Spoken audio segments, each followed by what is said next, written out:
Assalamualaikum warahmatullahi wabarakatuh. Berjumpa lagi dengan saya Murni, calon guru penggerak Angkatan 8 dari SMK Negeri 4 Goa. Kali ini saya akan memaparkan koneksi antar materi untuk pembelajaran berdiferensiasi, dihubungkan dengan materi pada modul-modul sebelumnya. Pernahkah kita membayangkan wajah-wajah dari murid kita di kelas, keceriaan dan ciri khas yang mereka miliki masing-masing? Pernahkah kita menanyakan apakah pembelajaran yang kita sajikan untuk mereka sudah sesuai dengan kebutuhan mereka? Berdasarkan filosofis Ki Hajar Dewantara, murid adalah sebuah kertas yang telah berisi tulisan, namun masih buram dan halus. Kita sebagai guru bertugas untuk menebalkan tulisan-tulisan tersebut, utamanya yang bersifat positif. Pembelajaran berdiferensiasi hadir sebagai pembelajaran yang mengutamakan pemenuhan kebutuhan murid yang telah memiliki karakteristiknya masing-masing. Pembelajaran model ini akan membantu kita menebalkan tulisan buram tersebut dan menguatkan kodrat murid serta mengarahkan mereka kepada profil pelajar Pancasila. Pembelajaran berdiferensiasi adalah pembelajaran yang menyajikan usaha guru untuk menyesuaikan proses pembelajaran di kelas untuk memenuhi kebutuhan belajar individu murid. Menurut Tomlinson, dalam kelas yang mengimplementasikan pembelajaran berdiferensiasi, seorang guru melakukan upaya yang konsisten untuk merespon kebutuhan belajar murid. Tomlinson menyampaikan bahwa kita dapat mengkategorikan kebutuhan belajar murid berdasarkan 3 aspek, yaitu kesiapan belajar atau readiness murid, minat murid, dan profil belajar murid. Kesiapan belajar murid. Kesiapan belajar atau readiness adalah kesiapan pondasi yang dimiliki murid sebagai pengetahuan awal sebelum mempelajari materi baru. Kita dapat mengatur materi ajar sesuai dengan kesiapan belajar murid dengan mencari posisi ternyaman untuk mereka memahami materi tanpa ada yang merasa tertinggal ataupun ada yang merasa tidak terakomodasi. Kita dapat menggunakan skema tombol equalizer yang diperkenalkan oleh Carroll and Tomlinson. Minat murid. Menyesuaikan pembelajaran dengan minat murid dapat memberikan kepuasan dan perasaan senang kepada mereka. Minat ini dapat berupa kesukaan pada sains, olahraga, seni, teknologi, dan sebagainya. Profil belajar murid. Profil belajar adalah bagaimana seorang murid paling baik dalam belajar, misalnya terkait keadaan lingkungan seperti apa yang mereka sukai, apakah yang tenang, hangat, atau terang, dan sebagainya.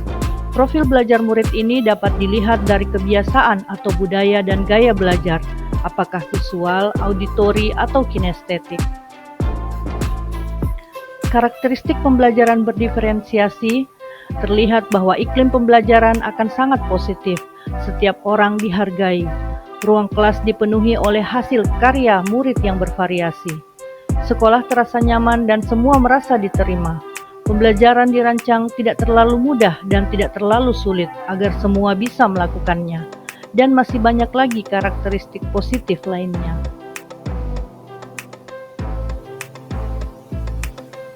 Saat menerapkan sebuah pembelajaran berdiferensiasi, kegiatan diawali dengan pemetaan kebutuhan murid.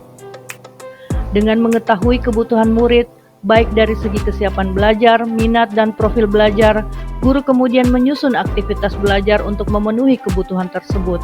Aktivitas diferensiasi di dalam kelas dapat disusun sebagai berikut. Diferensiasi konten pembelajaran. Sebagai contoh dapat dilakukan dengan memberikan bahan belajar berbagai moda, video, buku teks, rekaman audio, dan tutorial berbagai bentuk, dan sebagainya. Dapat pula dilakukan dengan menyusun materi pembelajaran yang dapat ditangkap dengan mudah oleh semua level kemampuan murid. Diferensiasi proses pembelajaran dapat dilakukan dengan memberikan kesempatan kepada murid yang membutuhkan arahan detail untuk berkonsultasi kepada guru sesuai keperluan mereka. Murid yang telah paham bisa menjadi tutor sebaya bagi rekannya dengan persetujuan mereka jika mereka menyenanginya. Diferensiasi produk dapat dilakukan dengan memberikan kebebasan bagi murid untuk mengekspresikan hasil pekerjaan atau tugas mereka sesuai dengan minat mereka. Misalnya, tugas dapat dihasilkan dalam bentuk video, infografis, artikel, dan sebagainya. Dalam penilaian, penilaian dilakukan dengan mengacu pada tujuan pembelajaran yang ingin dicapai, yang telah dituangkan ke dalam instrumen dan rubrik penilaian. Pembelajaran berdiferensiasi ini sangat baik dan sangat mungkin untuk dijalankan di kelas. Dalam menerapkannya perlu dipahami bahwa pertama, bahwa pembelajaran berdiferensiasi tidak harus memenuhi semua kebutuhan murid dalam sekali pertemuan. Yang kedua, diferensiasi konten, proses, dan produk tidak harus semua dijalankan dalam sekali pertemuan, dikondisikan dengan keperluan tujuan pembelajaran dan melihat kemampuan kita sebagai guru dan daya dukung yang ada, sarana dan prasarana. Yang ketiga, pembelajaran berdiferensiasi ini sangat mungkin untuk kita lakukan pada semua jenjang dan semua mata pelajaran. Dan tidak bisa dipungkiri bahwa untuk menjalankan ini, guru harus dalam keadaan paham dan dalam keadaan bahagia agar siap lahir batin untuk menampilkan proses ini di kelas. Dalam menjalankan pembelajaran berdiferensiasi, guru perlu menerapkan nilai-nilai dan peran terbaik yang dimilikinya. Guru perlu berpihak kepada murid, mandiri dalam terus belajar, kolaboratif dengan murid dan rekan guru, inovatif dalam menemukan gaya mengajar yang sesuai kebutuhan murid, serta reflektif dan selalu mau mengecek dan memperbaiki proses pembelajaran yang telah diterapkan. Sebagai guru, saya perlu mempertegas lagi visi saya ke depan untuk menciptakan proses pembelajaran yang memenuhi kebutuhan murid, menuju terciptanya profil pelajar Pancasila yang diidam-idamkan. Penerapan pembelajaran berdiferensiasi ini akan menciptakan budaya positif di sekolah, sebab adanya karakteristik positif yang tercipta, seperti misalnya murid merasa diterima dan dihargai. Demikian pemaparan saya, terima kasih, semoga bermanfaat. Wabillahi taufiq wal hidayah, wassalamualaikum warahmatullahi wabarakatuh.